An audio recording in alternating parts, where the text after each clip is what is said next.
Быйыл Татарстанда 800-ден артык кыры үлән яну очрагы теркәлгән. Бу 2021 ел белән чагыштырганда 2 тапкыр диярлек кимрәк, дип хәбәр иттеләр Россия гадәттән тыш хәлләр министрлыгының Татарстандагы идарәсендә.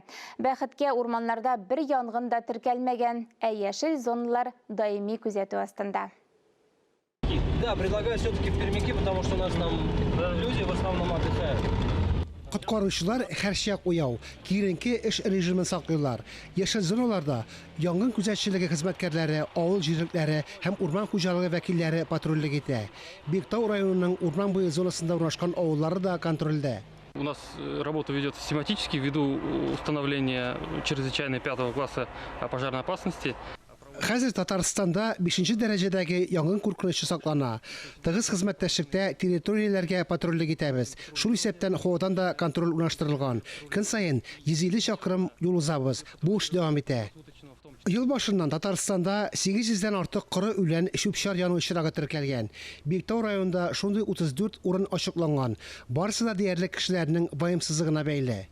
95% случаев возгорания, да, именно сухой. Янгын чыгуның 95%-ында кыры үлән чүп-чардан яну очраклары. Ял итүчеләр битарафлык күрсәтә.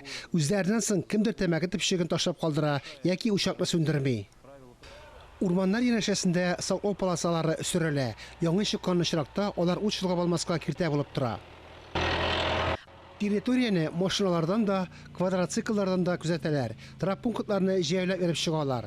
Җирле халыкка янгын куркынычсыз кагыйдәләрен кабат искә төшерәләр. Внимание, уважаемые граждане, в Республике Татарстан установлен 5 класс пожарной опасности. Просим вас не сжигать сухую траву. Быел Татарстанда урман янгыннары теркәлмәгән.